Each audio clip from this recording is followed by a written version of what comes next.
now listening to Protecting Your Nest with board-certified family medicine and obesity medicine specialist Dr. Tony Hampton.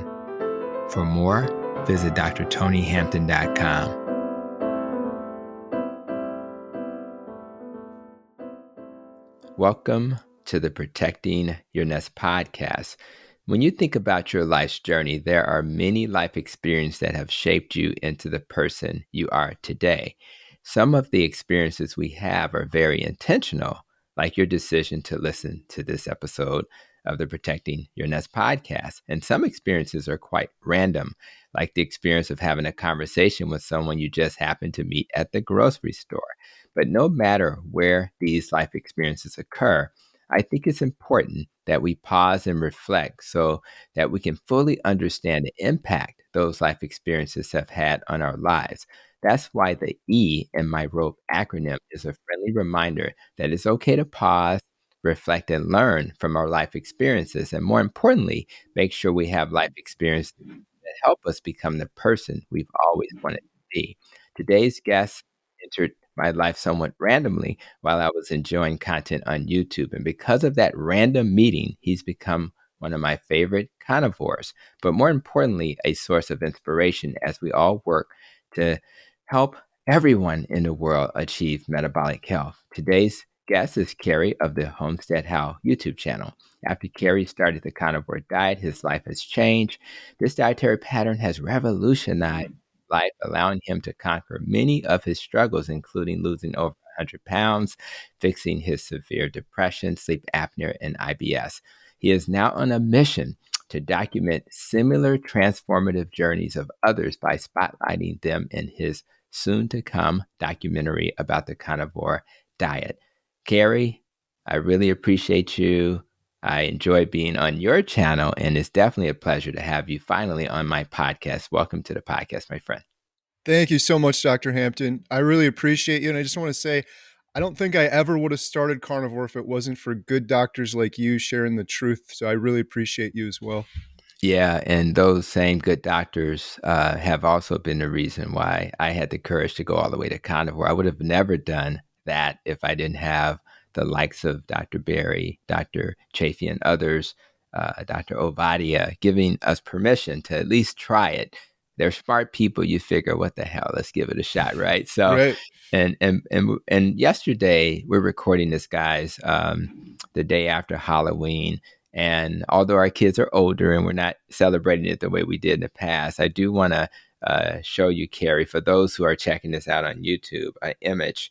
And this image is of a gentleman. I'm going to see if I can get it on the screen. If you look at that image, you'll notice that he has some Green Bay Packers. and he walked around our clinic all day. His name is Bernie. And he is an amazing guy. He actually is a supply chain guy. So whenever we're running out of, things in the clinic, he kind of goes around. I meet him early because I go early to clinic because I'm the medical director there. But I tell you, man, we had the whole Wisconsin Green Bay Packers thing. Now I got to deal with this the basketball team. Now you guys have a phenomenal player in Damian Lillard. So we have no chance in Chicago now, but I really appreciate you.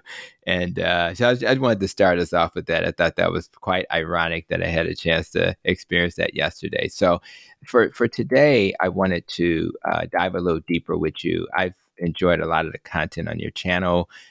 Your channel has grown quite well. And a lot of people who watch you on HomesteadHow on the YouTube channel, they know who you are because you spend a lot of time in front of the camera. So I said, let's try to dive a little, let's peel the onion just a little bit and see if we can learn more about you just to make this a more engaging experience. So let's talk a little bit about your beautiful wife, Jen, and anything about her, maybe when you met her, any stories about that relationship that may intrigue the audience a little bit. Yeah, sure. Love this. This is going to be fun. Yeah. One interesting thing with my wife, Jen, and I is we've been together since age 14.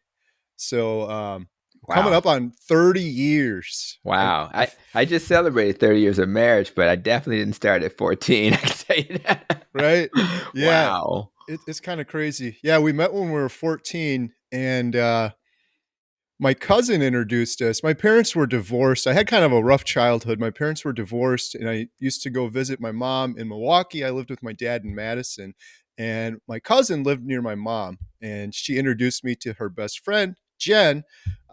We met at a mall, and I thought, man, this Jen person is crazy. I really didn't like her at first. And we were walking back from the mall, and it was like a 4 mile walk or something. And there was literally, this is, I remember like it was yesterday, but there's like a path that went back this way to my mom's house, and the path that went this way to my cousin's house. I was like, I just don't like this girl. She's kind of weird.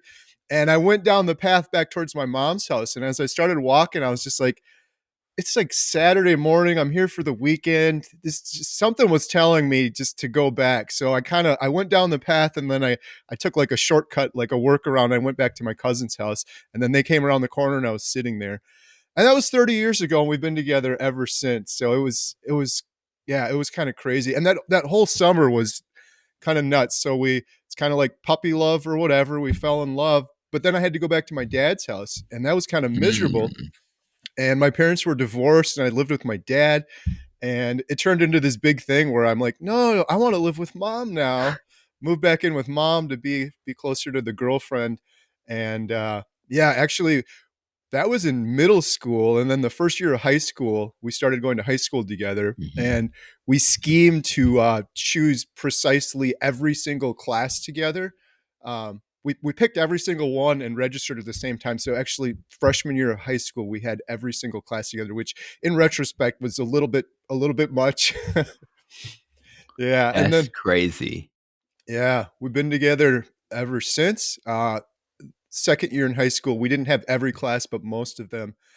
We had a couple classes where I was in like fourth hour, and then like 6 hours she would be in that same class, and she'd sit in the same Mhm. seat, and we'd like write each other's notes and tape them to the bottom of the desk. So we had this little thing going like that. But That's yeah, right.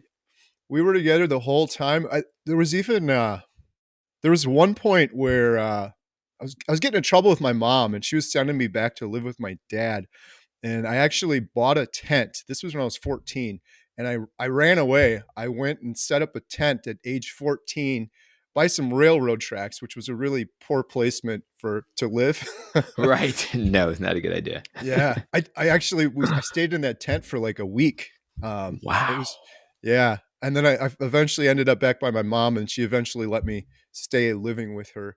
But yeah, my wife and I, we went together. We went to high school the entire time, and then like right after high school, we got real world jobs together and got an apartment, and been together pretty much every day for 30 years ever since. So That's amazing. Man, I remember even although we were older when we met, me and my wife, when I was in college pledging Alpha Phi fraternity. It was the first Black fraternity ever created in 1906, and because I was pledging, she had to help me get through my exam. So we had to, it's too. They can't, get me in trouble now. But she helped me a lot when I was, man, she helped me a lot. So we had to sit next to each other, and she helped me because when you're pledging, it was horrible. You didn't have the time to study, and she also. It was the opposite of you guys. My wife was not that interested in me, and I kind of grew on her over time. So it really was incredible. My 100th episode of the podcast is actually me interviewing her. So for those who haven't checked that out, if you want to learn about our romance, that's the episode to check out. So speaking of what happens when you have a romance, you have babies, right? Babies sometimes show up if your body is able to do that. And I wanted to hear a little bit about your babies. I want to hear about, what are their names, and any story about them that you would want to share with the audience today. yeah, so we have four girls, and their names are Lily, Alyssa, Katie, and Emma. And Lily is our oldest, and she was the first, and she was actually born with some heart issues, but Mm, otherwise pretty healthy. And then a couple of years after she was born, Jen was pregnant again, and kind of crazy how it all worked out. But Jen was pregnant again, and for one reason or another, she didn't go to her ultrasound until month 5. And mm, Dr. Hampton, when you're expecting, people always ask you like, "What do you want, a boy or a girl?" right. a lot of people ask me that, and every single person that asked me that, I said, I don't know, but I feel like we're having twins for some reason. And Mm. people would ask me why, and I was kind of a jerk, but I'm like, she's just twice as grumpy as she was with the first one. And what ended up happening was at the 5-month ultrasound, the ultrasound tech said, "Uh-oh." And I'm like, What? I'm First of all, I'm like, don't they train you in ultrasound school or wherever you go? You should never say uh-oh." Never She say said, uh-oh. yeah, she said there's more than one. Oh, wait a minute. There's three. Oh no, there's four. Oh no, no, no, it's just three. Oh my So we goodness. found out we're having triplets at 5 months at the ultrasound. 5 months. Thankfully, we're so blessed. They were all that. Then the next question was, are they okay? Are they all healthy? Because it's very unusual. We don't have multiples in our family, and it was Mhm. just a natural birth. Like there wasn't anything helping. So it was a big shock for sure. Thankfully, they were all healthy. But yeah, triplets are born. The average for triplets is 32 weeks is when they're born, and that's right when they came. Mhm. Uh, they ended up spending a month in the hospital. One of the craziest times in my life that I will never forget was it was really kind of sad because Jen had a C-section, which is Mhm. pretty common with triplets, but she wasn't able to see her babies other than right when they did the C-section. She looked at them for a second, they pulled them away. Right. She wasn't able to see them for 2 days, like 2.5 days. Wow. I was the first one to see What? them, and this was the most surreal thing. They brought me down to a room. I go in this room, Dr. Hampton, and it's a huge room, and there were 18 individuals in there.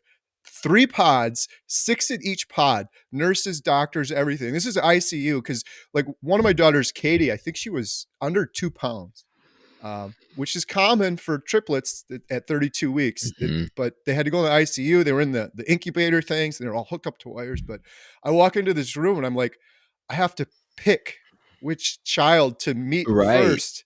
So I always tell my girls, you're never going to know which one I picked. Honestly, I really don't even remember. It was That's such a right. from that point forward, life was a blur for a couple years. It was crazy Right. because we didn't have a lot of family nearby. Mm. Our church was awesome, and we had some church ladies come over and help. But it was a baby. It was like a baby factory. It was like changing, feeding, sleep a little bit, and by the time it was done, you would do the next one over and over again. Mm, In the mm, first couple of mm. years, I don't even remember. And then when we had that, our daughter Lily was like 2 at the time, so we had a Oh. 2-year-old and 3 babies, and yeah, it was kind of crazy. And they just turned 16 now. They're all driving. Mhm. And I always tell people, I know everyone knows it, but my goodness, it goes by so quickly. It's one Mhm. of the other reasons I'm very passionate about carnivore because I feel like it goes by quickly for everybody, but I feel like it went by quicker for me because I was in such a brain fog and I had the Mhm. depression. And now I Mhm. feel like I'm much more in the moment, and I'm kind of living in the moment and savoring things a little bit more than I have in the past. So Yeah. Struggle, is absolutely, something that makes us better, and you hate to have to struggle, but the things that you've been through have definitely helped shape you who you are, and that's why I think some of that passion you have comes from those struggles, and that was a good struggle having, triplets, but those that depression and these other issues we'll touch on. Man, you hate to have to go through that, but sometimes when you go through it, you really appreciate not going through that anymore. So thank you for giving us a little bit of your wife and a little bit of your babies, those four girls. Now, now, this idea of your babies, a little birdie told me that you had some experience helping other families to name their babies, right? And that seems a little odd, especially for a carnivore. I mean, what is that all about? So let's talk a little bit about what exactly led to you even creating an iPhone app to help people name their babies. Where'd that come from?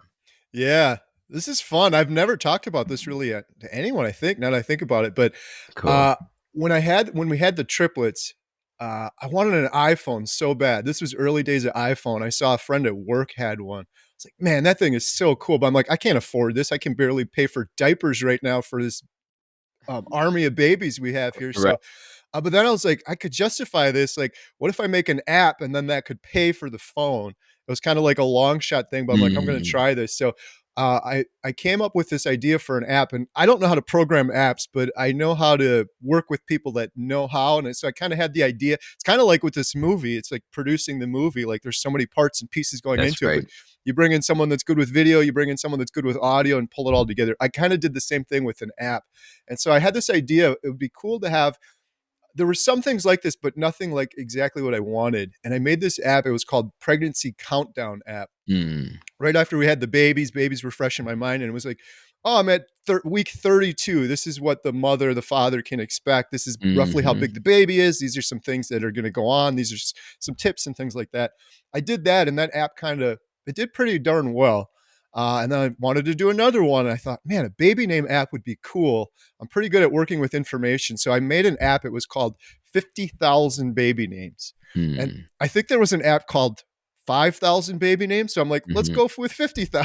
It's like a good marketing thing. But I actually found I was able to collect all this data on baby names from all over the world. But we did like a spin on it. So we did like theme names, Mm, stuff like that. There's all these little lists of different types of names. And the app just, it went crazy. It ended up becoming one of the top baby name apps. It was mhm. kind of funny. At one point, I didn't really realize how big it was because I kind of just insulated it or whatever. But it was a free app too. It was free, Nice. but then people that had advertising in it. So that's how we made money off of it, which ended up paying for the phone. So that whole plan worked out.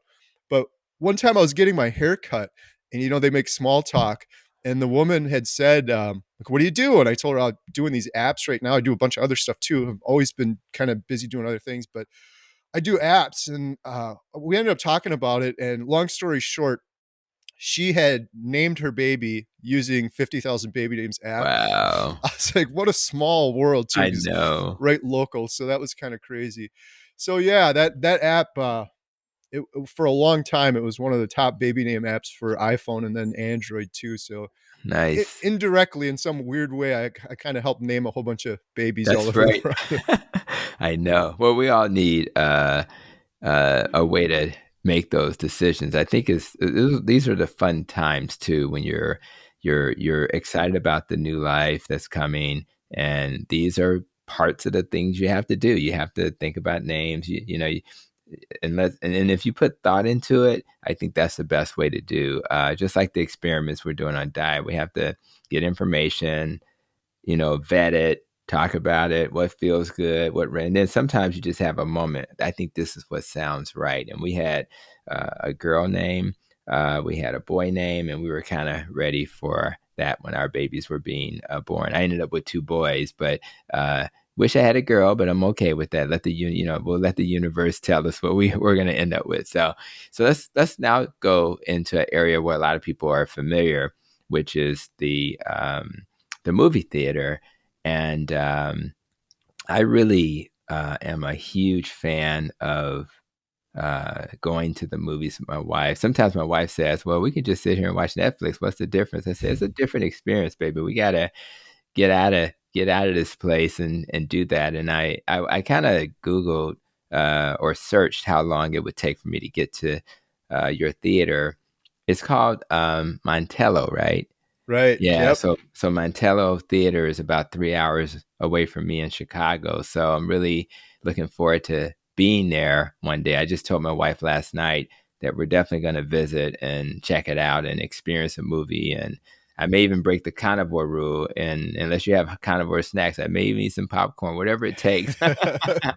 we But we do. We have carnivore snacks. We got pork rinds, and we grass fed beef yes, sticks.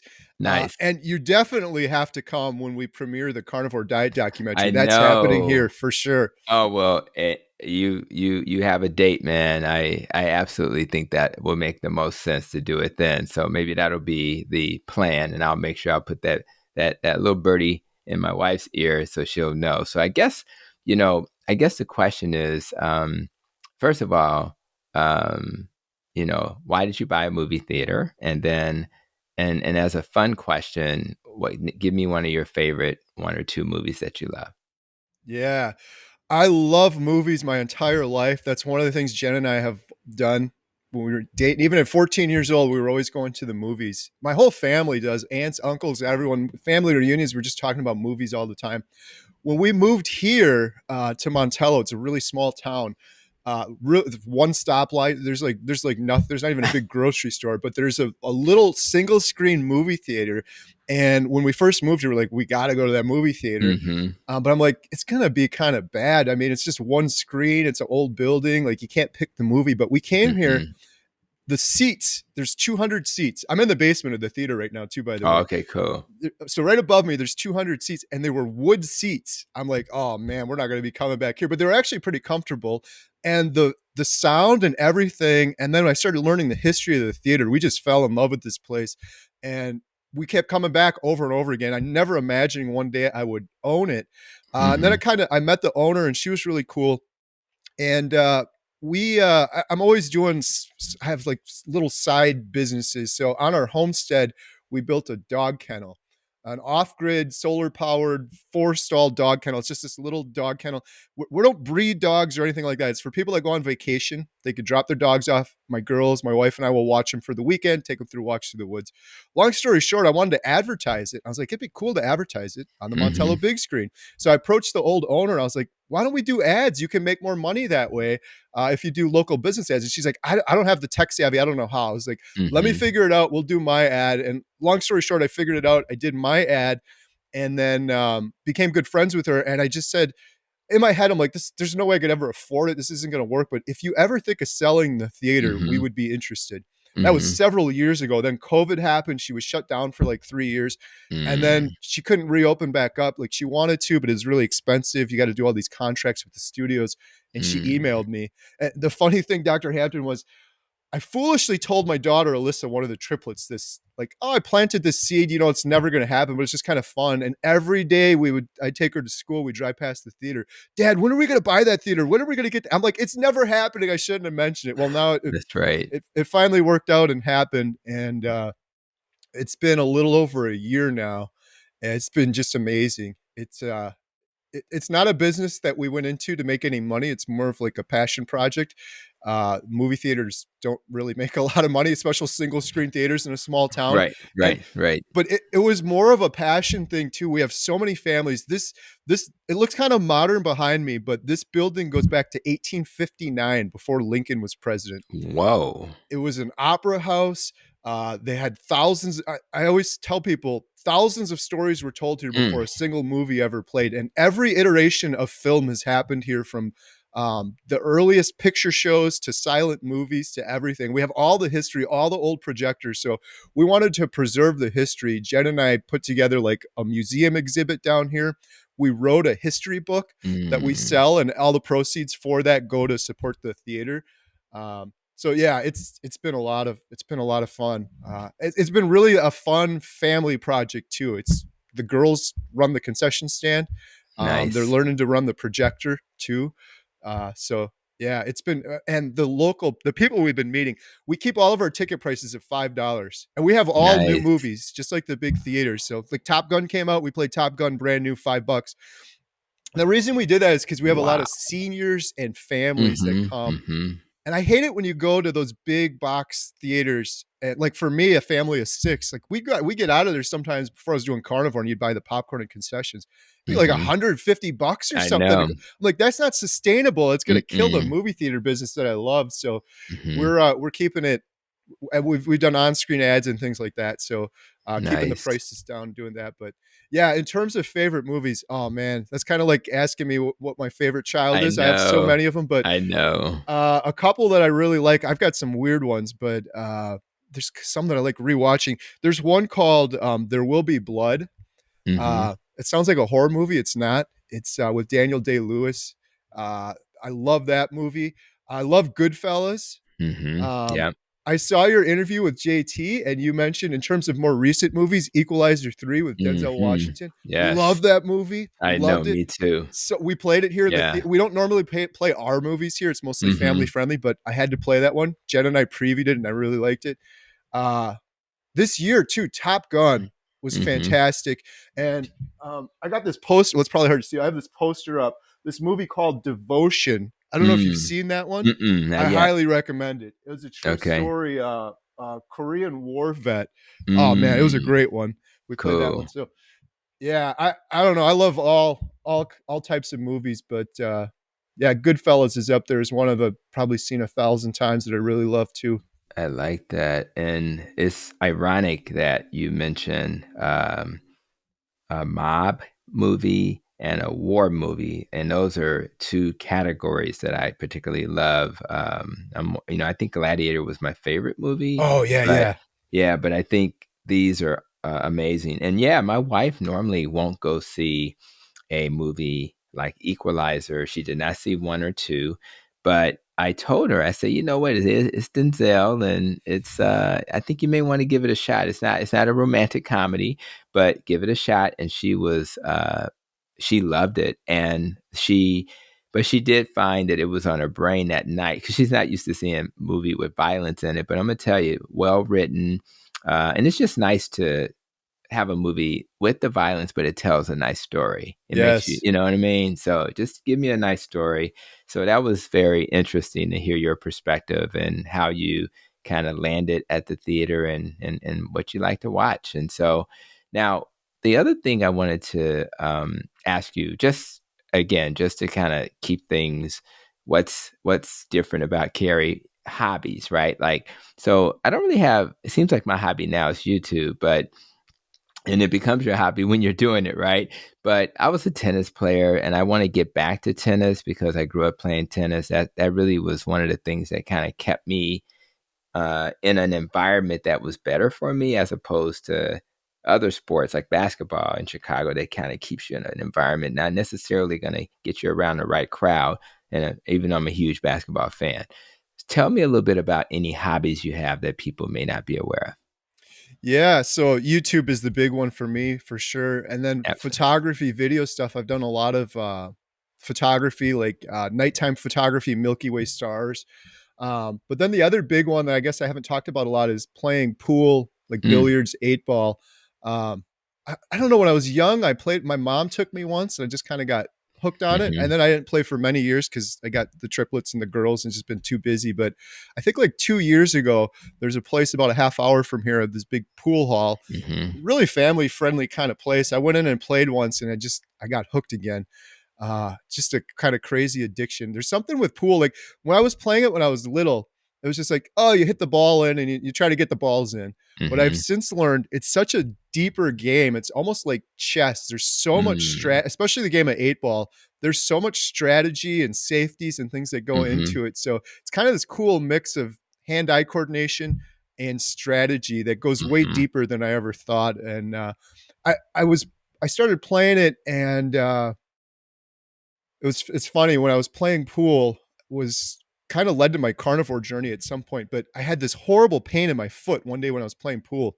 mhm, And pool was one of the only things I could do after that. For a year and a half after that, they diagnosed me. They said it was gout. But long story mhm, short, after 18 months of suffering gout and taking every medication for gout, it was just some horrible inflammation. I was going to need surgery on my foot. But that mm, happened when I was playing pool, and pool was one of kind of the only things I could tolerate. Like there's no way I could do basketball or anything more kind of mm. athletic because my foot hurt so bad for that year and a half before I started carnivore. So yeah, that's kind of one of the hobbies, and I've been getting back every now and then. I'll go the place I go. It plays on Friday night at 7, right when we have a movie. So for that reason, I haven't played too much. But Jen's been really nice, and she takes the movie theater sometimes on Friday. I'll go every now and then I'll take it Saturday, Sunday. So we kind of switch off and teamwork it, so I can still get out and have a little bit of fun playing pool. Got to do it. I never did much with pool, but my older brother, he's 2 years older than me. Shout out to my brother. His name is Reginald Hampton, and that was one of the things that he did when we were younger. So he spent a lot of time playing pool and doing that good stuff. So he got pretty good at it as well. So that's nice to know. So now we're gonna enter some of the things that people know you for, and even before carnivore, it was the homesteading. And I'll be honest, I had to ask my wife. She's a Mississippi girl. She grew up in Jackson, Mississippi, and Utica, Mississippi, and places like that. And I said, "What the hell is homesteading?" I didn't know what it was. Like, what is that? And she gave me her definition. So I think for my audience, for all those city folk who may not be as familiar, describe homesteading and what it's like to be a homesteader. Sure. Yeah. So I'm city folk too. I grew up in Milwaukee and really kind of busy cityscape area. And YouTube is what led me to homesteading. I watched some Mm, YouTubers. We found this property really far. I worked from home, so we could kind of live anywhere. And I was like, the further away we get from the city, the cheaper it gets, and we can get more hmm land. But yeah, I fell in love with homesteading from YouTubers, and the kind of the idea is trying to be as self sufficient as possible, live off the hmm land, raise your own food, vegetables, stuff like that. That's since changed on carnivore. But Right. we do, like when we lived in the city too. I always wanted to get. I loved eggs. I wanted to get chickens. It hmm wasn't allowed where we lived in the city. Couldn't have chickens, zoning issues or whatever. So yeah, we found this property, 20 acres in the middle of nowhere, out in the woods. Big fixer upper, required a ton of work. And family and I, we built the chicken coop and we got chickens, started getting our own eggs. We built a greenhouse. We tried to do a big garden, but we failed kind of miserably at that. And maybe that was kind of providence in retrospect, because now I'm not having anything to do with the vegetables. But yeah, the whole goal was, let's try to be self-sustainable and grow your own food and not have to rely so much on the system. And it was kind of a return to a little bit more natural, being living in the city for so long and going to an office with fluorescent lights, getting out in nature more and things like that. So we did that, and then I started doing YouTube right when we purchased our property, which was like 8 years ago. And that's why the name of the channel is Homestead How, because it was all homesteading, lots of projects, building the dog kennel, building the greenhouse and things like that. Nice. I encourage everybody to search. Can I have chickens in my town or my city? And I was surprised. I live in a western suburb just outside of Chicago, and I searched it, and it said you can have two chickens. I had no clue. So you never know, right? So Right. you don't have to necessarily be in a rural environment, and that'll be a great way to maybe teach the children a little bit about where eggs come from, how to take care of animals, etc. So I think that's a interesting thing that surprised me, and I think it was only recently that I discovered that. So you have this homesteading lifestyle to the extent you can. You can't raise all the animals you need to eat, but so where did that to learn how to do that well? It's always nice to be in a position where you can learn from others. Was there any people in the community that modeled that and gave you tips on how to do that, since you were coming from the big city of Milwaukee? Yeah. A lot of it I learned. Well, here's the thing. I call the channel Homestead How Learn With Us, and it's kind of like a running joke, but it's like learn from my mistakes, because Right. I'll put anything on camera, like, oh, I built this, I did it completely wrong. Don't do that. Right. But I learned from YouTube, and then I became really good friends with well, more recently, my neighbors we went to church with, and they're beef farmers, sixth generation beef. They're Mm. like the ultimate homesteaders. They're growing all their own meat and everything. So Mhm. I've done some videos with them, but learned so much from them. And then this is kind of the crazy thing. This was a couple of years ago. I became friends with an Amish neighbor. Mm. I actually just went up and knocked on the door and said, "I want to learn from you." I really, Really? I, Wow. I wanted to do YouTube videos with them, but they don't want to be on camera. It's kind of an Amish thing. They don't Mhm. want to be photographed. But I That's fair. became really good friends with them, and they're the ultimate homesteaders. They live 100% self-sustainable. Like COVID, they knew about it, but they're like, whatever, we're just continue doing our own thing, raise all their own beef food. They've had us over for dinner at their house, which was just a crazy, surreal experience, especially for my Mhm. girls, who they got the phones and the technology. We go in this Amish house with no electricity, wood heat, eating food they raise themselves. So I've Mm. learned a lot from them over the years. And they're, it's kind of interesting on the carnivore side. They're not carnivore, but they're kind of Mhm. close to it in terms of they're really close to what would be natural. They're not sitting under fluorescent lights. They're getting plenty of sunshine. Mhm. They're outside working, and they are eating a lot of meat. And they're some of the most joyful, happy people I've ever met. Wise people. I've learned so much from them. Uh, Still good friends. We've had him over to our house for dinner and vice versa. We talk all the time. He invited Dr. Hampton one time. He invited me. He's like, "Hey, Kerry, you want to come ice harvesting?" And I was like, "Sure, why not?" This is how they refrigerate. They go to a pond. They cut these huge chunks of ice out of the pond. They're 80 pounds. This was pre-carnivore. I nearly died. This was some of the hardest work of my entire. I'm like, yeah, I'll do it all day, pulling these ice blocks out. What? They pull ice blocks out of a pond. They put them in this huge cooler, which is no electricity, and it's really interesting. It lasts all year. It lasts them through What? summer. The insulation in this cooler is like this thick, and the ice is so dense. It's not like ice you'd get from the store because it's in the pond. And these big ice blocks. So once a week, they pull an ice block out, put it in a chest freezer that has the cord cut off of it because the Amish don't use any electricity. And that's how Hmm. they cool their food and their meat for the week. And every week they pull another ice block out.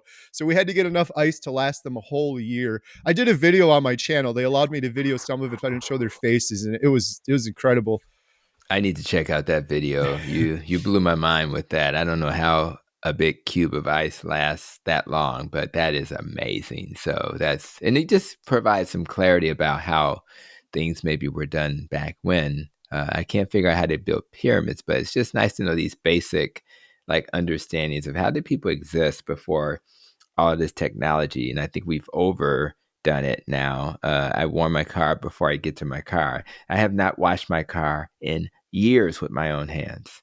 I mean, that's crazy. I mean, we used to wake up on a Saturday morning and literally it was a thing. We're going to wash the cars. And it was just and we don't do any of that. We go to the place, sit in line and so let somebody else do it. So that's very interesting. So that was a nice way to start the first half of this conversation.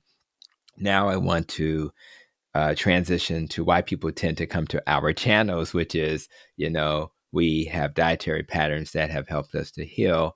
So just give us a little bit of, um, what led you to this animal based diet and just help me understand what got you there. Absolutely. I was hopeless. I was so hopeless. So we've talked about a lot of fun stuff, the girls, everything, but for a long period after the triplets were born, I went into this horrible depression for years. It lasted over 10 years. And I would show people this. I was on every antidepressant, every medicine. They're like, Mm, try this one they're like, it's going to take 3 months to know if it'll work or not. And then it didn't work. And then they upped the dosage, changed the dose. I did that for 10 years. And it's one of my biggest regrets in life. Have a lot of happy memories with the girls, but what my children had to go through when I was hopelessly depressed, sitting on a couch, basically like a catatonic zombie, just mhm, wasn't there for so many years.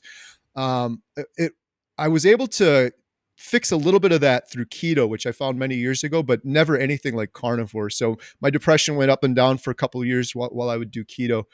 But leading into carnivore, I had so many health issues. I had sleep apnea. I was 100 pounds heavier than I am at my heaviest. IBS, stomach issues. And then, like I mentioned, when I was playing pool at one time, they mhm, diagnosed me with gout. But it was never gout, and it was just incredibly painful to the point I was in crutches for a while. I'd step down on my foot; it hurt so bad, it felt like a fractured bone. All these things came together at one point. I was just desperate, and then I saw a YouTube video from Dante Ferrigno, who was this crazy guy saying he's going to do this carnivore diet, lion diet. He said, I'm going to only eat meat. And he resonated with me because he had a lot of the same issues. He was overweight, depression. And long story short, that video Jen and I were watching on YouTube, it was 2 years old. And it really mm, intrigued me because I knew the power of keto, but I'm like, this is crazy. You can't just eat meat only. mhm, And I realized his video was from 2 years ago. And I'm like, Jen, there's no way he's still doing it. Let's fast forward and see his most recent YouTube video. We clicked on that. You couldn't even recognize the man anymore. He lost all his weight, smile on his mhm, face, reversed all of these things. And then I went down the rabbit hole of good doctors like yourself because I was still like, this guy is an outlier. I found Dr. Barry and some of these other doctors, and I just started doing more research. And eventually I decided uh, life was more scary not starting carnivore than it was. Continuing to do whatever I did that got me to this point, I was mhm, done doing it. And I had gone to so many doctors. I believe doctors are good and they mean well. But every one of these medications I was on, IBS, mhm, stomach issues, depression, inflammation, mm, none of them fixed the problem because the problem was nutrition. It was the food I right. was eating, and Yep. they're trying to treat it with pills. And no one ever mentioned nutrition to me. Mm-mm. So that was one thing that really kind of got me. But yeah, I was like, I'm going to try this. I'm going to try this carnivore thing because I don't want to do this anymore. Right. And what That's else do I right. got to lose? I was so miserable. So I'm like, I'm going to just do this for 30 days. And I told myself, I'm not eating meat for 30 days. I couldn't wrap my brain around that still. I'm going to just stop eating all this other garbage for 30 days. Who couldn't Mhm. agree with getting rid of sugar and seed oils and dyes and all this processed stuff? I'm going Mhm. to get rid of that for 30 days. Essentially, I was just saying I'm going to eat meat only, but I phrased Mhm. it that way and it helped me. And I did it, and it was incredible. Like really quick, the stuff that started Mm. changing. I was on a CPAP machine for years, just wrapping the stupid mask around my face every single night. I hated that thing. I Mhm. stopped snoring almost immediately on carnivore. And Mm. people are like, that's not possible. But Mm. Dr. Jordan Peterson, who's famously has his testimony on Joe Rogan, he says he stopped snoring the first week. And I've heard it That's hundreds right. of times from people. And my sleep doctor never told me this. He said, Kerry, you're overweight. You got to lose like 80 pounds. Then maybe you'll stop Mhm. snoring. I thought it Mhm. was all weight. A lot of people snore, myself in particular, because of inflammation. The Mm. tongue, the airway Mhm. gets inflamed. You get rid of that inflammation so quick on carnivore. Mm. Mhm. So when that went away, like right away, I'm like, this is incredible. And then my stomach issues, the gurgling, the bubbling, the stomach pain started going down real quick. And I think for me, I had a lot of things happen quicker than other people. I don't know if that's because I did keto on and off for years before that, but all of these things started improving. And I've been doing the homesteading YouTube video. So I'm like, this has nothing to do with homesteading, but I'm going to do a 30-day update on carnivore because this is Mhm. incredible what's That's happening. right. I'm like, this is going to be a fun video. I put that video up and it just went crazy. I think it's got like 800,000 views. Mm. But more Mhm. importantly, it's these messages I started getting from people like they 80-year-old people. I've been doing carnivore for 5 years, Kerry. Everything you're telling me, I've seen. It happened to me over and over Mm. again. I'm like, this is way bigger than I thought. And then I started getting messages on the opposite end, people that were hopeless, just clinically depressed, suicidal, stomach issues, overweight, like type 2 diabetes. They don't know what to do anymore. Mhm. And my video inspired them and Mhm. they started doing it. And then they're like, oh, 2 weeks ago, I started this. And I trusted you, Kerry, and you were right. Like this is working. Like, so then I'm like, I'll do one more video. And long story short, it was like it was going to be a fun video doing this carnivore thing turned into no, this is kind of important, turned into no, this is a responsibility now. This is I That's right. have this information that other hopeless people are completely clueless about, just like Mhm. myself. I have to share this with as many people as possible. So I started doing more carnivore videos. And then I decided we need a documentary to talk about this because we're just scratching the surface here on YouTube. And there's a lot more people on Netflix or these big streaming services we could reach.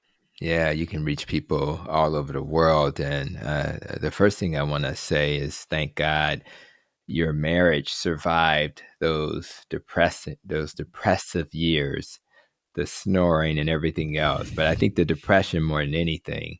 So I thank God you and Jen were able to survive that. So many half the marriages in America end in divorce, and 70% of second marriages end in divorce. So that's not good. And I really appreciate you um, really helping people to understand that inflammation is the key. And people are always shocked when people improve and they hadn't lost a lot of weight. They'll see their diabetes numbers better and they hadn't lost a lot of weight. So Yeah. what you said is so important. That inflammation is the root cause of most illnesses, and I appreciate that. Another thing you said that was important is do a 30-day experiment. When I interviewed JT, uh, and got a sense of his success. Oh, you guys sound like your brothers from another mother because he had very similar struggles, right? And he basically said it was within 30 days things were so much better. But I think it was also within days for some of the stuff. So I just think that if you're struggling out there and you have not found the right answer, this is an experiment worth doing. And if it doesn't work, you can go back to what you were doing. But I think this is really important. And I may love my partner, but CPAP ain't sexy. That's not sexy to be No. attached to a machine at night. So let's get rid of that if we can. And there's no CPAP machine that'll get you off of CPAP. There's no medicine. It's the diet and the lifestyle changes that'll get you off the machine. So now, when you have the courage to do what we've done. Now, maybe we're just naturally inclined to take risk or to do things that other people are not willing to do, right? Maybe that's who we are. I don't know.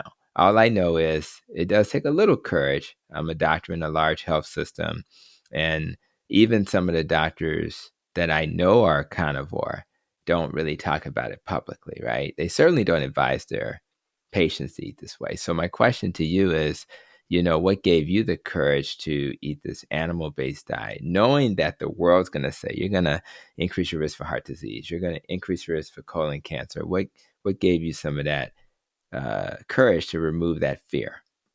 Yeah, good doctors like yourself and seeing the facts and the truth about it, and finally realizing that so much of what I've been told and what I thought was completely the opposite of reality. Before this, I was scared to eat meat. I avoided it. I'm like, "It's gonna clog my arteries, I'm gonna have a heart attack." Then I started doing some more research and learning more. All this information's free online, and I'm like, "Wow, I was so wrong about that." What I should have really been scared about is inflammation. Not just inflammation, but chronic inflammation, which a lot of science and studies shows is one of the main causes for a lot of cancers. Chronic inflammation from eating this horrible food. That's what I should have been scared of. And even now, people are, oh, that's great, Kerry, you're doing that. But they're like, hey, you're probably going to have a heart attack. Or what about your Hmm. cholesterol? And they're still worried about these things. And I'm like, you Right. should be worried about inflammation. You should be worried about sugar. You should be worried about poor metabolic health, which the majority of people walking around have.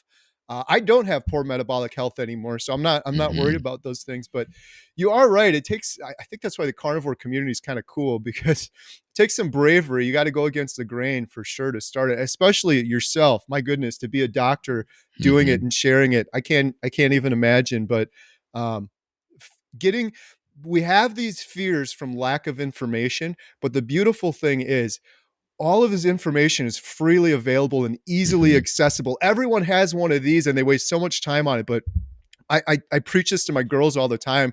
I sound like an old man, but I'm like, when I was little, I don't carnivore, I would have had to just meet someone and they would have had to tell me. Or Right. like I couldn't even look carnivore up in an encyclopedia, but if I Right. wanted to learn something, it would have been an encyclopedia. Now you can just type it in here and the answer's there. There's so much great information out there. So that's kind of the antidote to this fear or being scared of doing it is just educate yourself with the information that's out there. Uh, Yeah. Everything that people are worried about on carnivore has been asked and answered. I That's have right. gone down the rabbit hole of it, and there's nothing that I'm worried about at all. Yeah, I agree. And again, you could argue there's no perfect diet. If you're plant-based or vegan in particular, there's some supplements you may need, and some people who are carnivore may need electrolytes. There's always some things to be aware of. But what I do know is that when you are, how could you look at a person who was on insulin, doesn't take insulin anymore, and demonize that decision? How can you look at a person who, like me and you, had stomach issues and don't think about our stomachs? Like, again, when I talk to JT, I don't think about my stomach. I'm always aware, which helps me make good decisions, but my stomach is not I don't walk into a play that I have to see with my wife and focus on where's the bathroom. I don't think about stuff like that anymore. So it's really, I don't have to think about hunger anymore. So it should be clear that these approaches and what you see as a result should remove some of that fear. So now, real quick, one of the things that resonates with me, the what you're doing, you do a lot of live streams. I've been on the keto cookout, and I've started to go on other people's channels this year to do live streams because I feel like there's a community. I once a month, just like Dr. Anthony Chavy and others, I'm on the Steak and Butter Gangs, uh, Zoom meeting to just be present and answer questions. So, what has this carnivore keto community meant to you? Yeah, that's been a huge thing because I've been doing YouTube for 8 years. Homesteading crowd is great, nothing against them, but the carnivore community is amazing. So supportive. So like, I don't know if it's like you said, you kind of got to be brave to be a carnivore. So carnivores are a little bit of different people, maybe a little weird or something, but there's something about it. Like every carnivore I've met, and it's been I don't even know, thousands at this point with all of the comments and everything, talking Hmm. to people. They're all great. It's just an amazing community. But the reason I do a lot of live streams is, and the reason I'm doing this documentary is because I don't think we could tell anyone, despite all of this, like, hey, you should do carnivore, or you should eat this way, you should eat the proper human diet, or whatever. But we could put those examples out there. And there's so many examples. So I'm doing live streams. I just started doing one. Like, cancer was never going to be a part of the Carnivore Diet Hmm. documentary. And I met this guy, Jeff, stage 4 cancer, thriving on carnivore. He was told his cancer is inoperable, incurable, and they're giving him cookies and sugar at his chemo treatments. Mm. And he's been doing carnivore and fasting, and he's greatly extended not only his life but his quality of life. He just feels amazing doing it. So, but now he did his own YouTube channel, and he's sharing his example, and we're going to share his example in the documentary. And now other people with cancer, like, I can relate, I can resonate with that person. I think that's how we're going to ultimately change the world, is That's sharing right. real documented examples from other people. Look, this worked for them. Now you make your own decision. I'm not telling That's anybody right. what to do. That was the other idea behind the documentary. Let's just put a bunch of examples from type 2 diabetes, Hmm. obesity, cancer, and then people can watch it and decide what to do with it. So, yeah, the carnivore community is great. And again, I thank God for good doctors like you, because with just the individuals, I don't think a lot of people, myself included, I would have never started carnivore if it wasn't for getting the facts and the getting someone with some expertise, like a doctor, talking about some of these things and making me more comfortable with it. That's right. And I just sometimes Congressman Danny Davis, not sometimes, every Monday night he has couch conversations with the doctors. And I recently, I think you've chimed in on that before, but the um, the last topic for the week of this recording was cancer, and Dr. Terry Mason, he's plant based, and the guests had healed based on changing their diet, and it was more plant based. And what I hope to bring to that conversation is balance, going back to the need for the documentary, right? So if before I spoke, if you had listened to the comments that were being shared by the guest and Dr. Terry Mason, you would think the only way to heal from cancer is plant based, and I just think that's a farce. And I even did a great video with Dr. Merrick, and him and his group did the research on what supplements help to mitigate cancer. Some of those are plant based. They're things like turmeric and berberine, etc. But the number one thing he said to reduce your risk for cancer was carb restriction, because Mm-hmm. cancer loves glucose, and if you want to feed cancer, consume the things that turn into glucose. And my logic says, although you can do a low glycemic plant based diet, why not just get rid of the carbs for the most part altogether? If that's true, and I know people come up with mTORs and other things that they will say, well, your meat's going to do this and that, but the research is not really suggesting that's true. So I really appreciate um, just having the perspective you have. I do want to kind of wrap up with the just kind of some final words before I get to my nest and rope question. Um, what are you hoping to achieve with the documentary? If you had to kind of think about, what's the big goal? What's the big goal for you there? I guess the biggest goal is to help the hopeless, not be Mm, hopeless anymore. And yeah, that would be the biggest goal, so that there's an option for people out there. Uh, I mean, honestly, I'm hoping to change the world with this thing too, because I believe humanity needs healing, and there's so much suffering, and we've departed so far away from what is natural, whether that's nutrition or exercise or getting sunlight or things like that. So that's the ultimate goal, is to help the hopeless, and hopefully reach millions of people so that they just know this is an option. Not telling anyone they have to do this, but they just know that's this is right. an option. That's the key word. That's what I've said in the past. I'm glad you're using that, because I call myself the metabolic health doc. intentionally, I could have just said carnivore diet. I could have said keto. I could have said low carb, but I said metabolic health, as did the Low Carb USA change to, they have the Society of Metabolic Health Practitioners. They call their conference the Symposium for Metabolic Health because there are other ways to get there.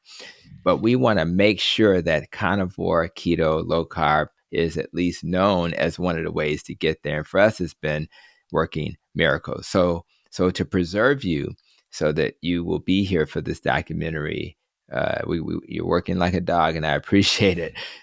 When it comes to the nest and rope, nutrition, exercise, less stress, more sleep, how we think, recovering from trauma, protecting the relationships, avoiding organisms and pollutants that can harm you, and of course, uh, today was more about life experience and emotion. So when you think about that acronym, is there any other areas you plan to give additional attention over the next 12 months? Yeah. Do you mean personally or for the Yeah, documentary? personally. Absolutely. Personally, a big one would be exercise and Hmm. relationships. Yes. I've been exercising more. I have more energy on carnivore, and I feel Hmm. great when I do it. It feels like the natural thing to do. And then relationships, like family, is the other one. Trying to find a good balance because for such a long time I was so hopeless, and now I'm finding this. Everyone's always like, "Oh, you're so inspirational. You're so fired up." I'm like, if you could have seen me before this, it's because I Right. was so miserable before. But I feel like I'm trying to make up for lost time, and it's important to have a good balance with my family when I'm trying to do this documentary and do these YouTube videos and live streams. So that's definitely going to be a big one, is focusing on relationships. Yeah. Well, me and my wife, we've started using this app. Not app, I'm sorry. It's a podcast that I think is very helpful, and I share it. It's called OYF, and it's Build a Thriving, Passionate Marriage. OYF. I think they use the principles of Dr. Gottman, who did research. And I would just go back to earlier episodes, and it's only like 20, 25 minutes. And they talk about, you know, different topics. You can look at the topics. Like this one topic says, "Why is my spouse so controlling?" And it provides perspective. And a lot of times you don't realize you have blind spots because you just have your life experiences and you think they're good and they're right. But no, nobody's crazy. You're not crazy. She's not crazy. Right. You just have to find your blind spots, see the world through a different lens, and then she needs to do the same. So I'll just throw that at you as a bonus. And before we wrap up, let's remind people how they can support the documentary and get to your YouTube channel. Thank you. Yeah. So we have a website. It's carnivoredietmovie.com. And if you're interested in sharing your carnivore story, you can still participate in the documentary. It's free. You can register there. We have a newsletter. And if you want to support it, it's all crowdfunded. I keep saying this isn't my documentary, it's the communities, Hmm. and everyone's been chipping in. So if you want to support it, there's some links there where you can do the GoFundMe, or you can buy shirts from us. And every penny I get, you asked about the live streams. Every penny I get from super chat, super stickers, they all go 100% towards the documentary. It's I'm not trying to make. I don't want to make a penny off of it. It's a passion Hmm. project. So, yeah, carnivoredietmovie.com. And if you want to watch some of the YouTube videos, the name of my channel is Homestead How. Nice. And I'll definitely have links to all of that. This has been exactly what I wanted it to be. I knew that that would be true. And so, Kerry, I thank you so much for being here on the episode, and looking forward to working with you and participating in the documentary and just sharing the message of healing so we can restore hope to all the people who thought it was normal to be sick. Well, it's not normal. And we're going to make sure they know that. So, thank you so much, my friend. Thank you. Appreciate it. All right. So today, guys, we met one of the soldiers in the low carb, keto, and carnivore community, a soldier who's going to war. Not a war where people in the population on both sides will be harmed, but quite the opposite. A war where a victory will not result in harm, but instead quite the opposite. A war where we will find victory by leading people away from chronic diseases to a life without those chronic illnesses. So a place where mental clarity is the norm, where having abundant energy so you can spend time with your family is the norm, a world where people are so comfortable with their health that they can spend time living their life purpose like Kerry is doing by helping others. So, I really hope that you have found value in this episode. I am grateful for the opportunity to introduce Kerry to you, my audience, and I encourage each and every one of you to support his efforts in spreading the carnivore message to the world and supporting his YouTube channel, Homestead How. So until we meet again and have another conversation of healing, I only ask that you continue to be safe, be well, and continue to protect your nest. You've been listening to Protecting Your Nest with Dr. Tony Hampton. For more, visit drtonyhampton.com.